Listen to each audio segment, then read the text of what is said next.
Once again, I got ambushed by a trainer just as I loaded my state. So, if this is going to happen every single time I begin a part, what I'm gonna do is that I am simply going to skip the conversation. I won't show it to you, but I'm going to warn you if the guy says anything interesting, like he wants to give me something or he wants to battle. Otherwise, you won't hear a thing about it. So that's how I'm gonna do it, okay?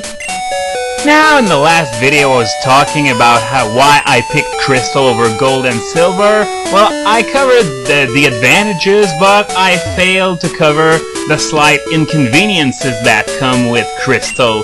Namely, there's the fact that, you know, in silver you can have Lugia before the Elite Four, in gold you can have Who before the Elite Four, here you can have neither. And they both come at level 60. Once you've beaten the Elite Four, that is, and because of that, they can't have Aeroblast and Sacred Fire, so we're gonna have to make do with Fly and Flamethrower here. Now, of course, that isn't quite comparable because those moves really pack a punch, but I guess that's how it's gonna be. It's not a really big loss. It's not like I lost an entire stab type worth of type coverage, but oh well, I'm gonna have to cope with that. So now I'm exploring Violet City, and oh, there's a radio there. I was reminded that you can listen to the radio in other people's house while you wait to pick up the radio card for your Pokegear in Goldenrod, but for the moment I'm stuck listening to other people's radio, so I'm going to give it a spin right now. And no, not that show. Oh, I'm gonna show it to you just so that you know just why it's so horrendous. This is, without a doubt, the shittiest radio show in the world. Hoot Hoot may be seen around Route 32. Hoot Hoot's almost poisonously exciting? What is that even supposed to mean? It's like they put words in a bag and they pull it out at random. Almost poisonously again. What's with her and almost poisonously anyway? This is so stupid. I imagine it would be useful if you want to know a certain Pokemon where you can find it, but just waiting for the right one to come, it would take forever, so you're better off. Well, if you have seen it, you can check in your Pokedex if you want to see where it is, instead of relying on this so flipped out and powerful. We are talking about Bellsprout, right? Bellsprout, powerful. Even Victory Bell has trouble cutting it. Imagine Bellsprout, and here's someone who wants a Bellsprout, and you know, the early game, as you'll notice, puts a lot, and I mean a lot, of emphasis on Bellsprout, and that is for a very good reason. That's because if you show up in Union Cave without a Bellsprout and you pick like a Cyndaquil like I did, you're going to be in deep trouble, because Geodudes and Onixes resist Tackle, they resist Ember.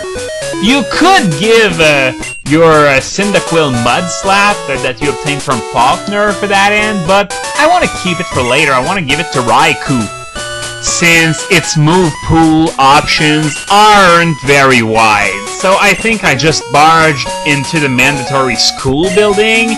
There's one in every game. There's one in Viridian, there's one here in Violet City, there's one in Rustboro, there's one in Jubilife. Yeah, I think it was Jubilife. Yeah, it was Jubilife. That's where I picked up the Hidden Power TM to give to my Abra when I played Diamond for the first time. But before I went on that tangent, I was talking about, you know, the permanence of Bellsprout and why you supposedly need it if you picked Cyndaquil. Well, I picked up a Bellsprout, but it's purely for HM Slayer purposes. I'm not gonna use it to fight. I don't think so anyway, but even though I know I'm going to be walled wall to wall by those Geodudes and Onixes, there's one thing that I have noticed that may help me have an edge anyway. See, I'm going to be catching a Ghastly, in Bellsprout Tower to put on my team, and it only comes with Hypnosis and Lick, so it's not going to be particularly strong when it comes to attacking. It hasn't got a very good attack stat, and Lick's power is a mere 20, but as low as it is, Geodude and Onix can't hit Ghastly at the levels that they are in the Union Cave. They only can do Tackle, and well, Geodude can use Defense Curl, and that could be a nuisance if it starts spamming it, so it would lower Lick's damage.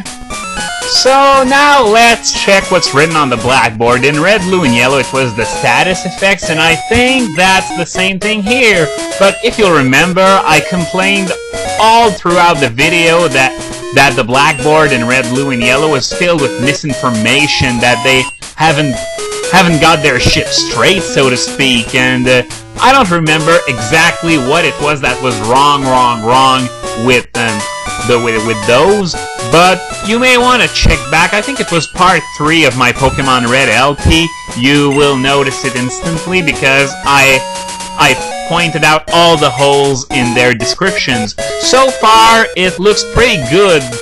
Of course, it's their second attempt, so they better get it right.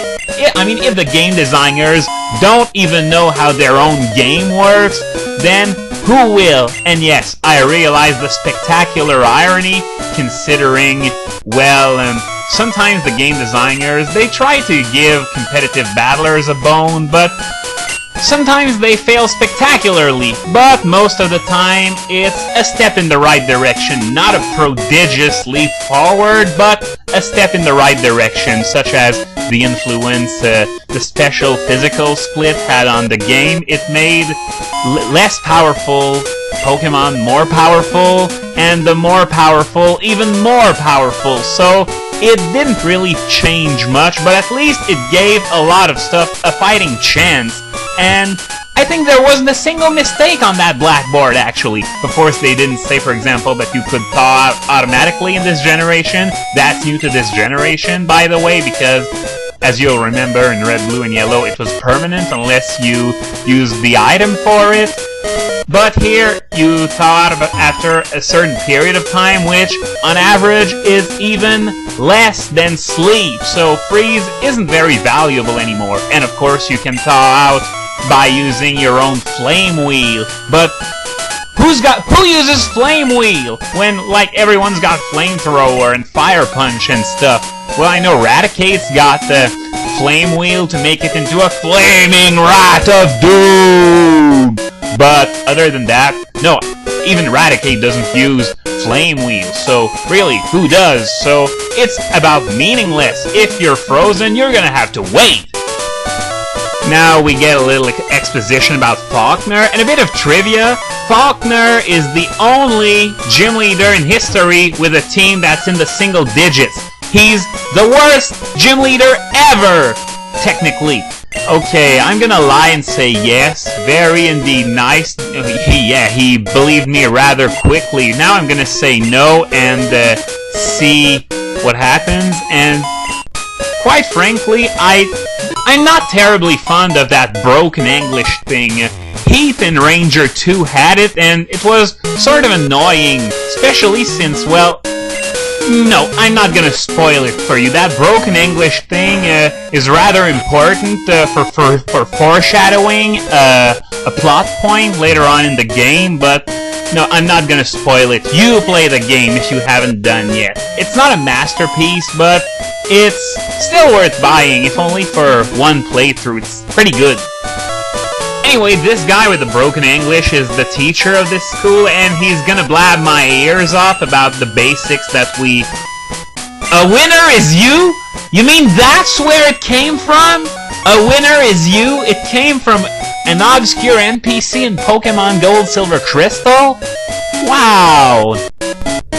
But what this guy is saying reminds me of the first time I played Yellow, which was my first Pokemon game. I thought I was stuck with Pikachu at the start of every battle, and that I had to switch to anything else manually during the first turn. It took quite a while for me to figure out how to send something else out right off the bat, so I felt really stupid when I found out about it, especially since I was past Brock when I found out about it. That was stupid. Okay.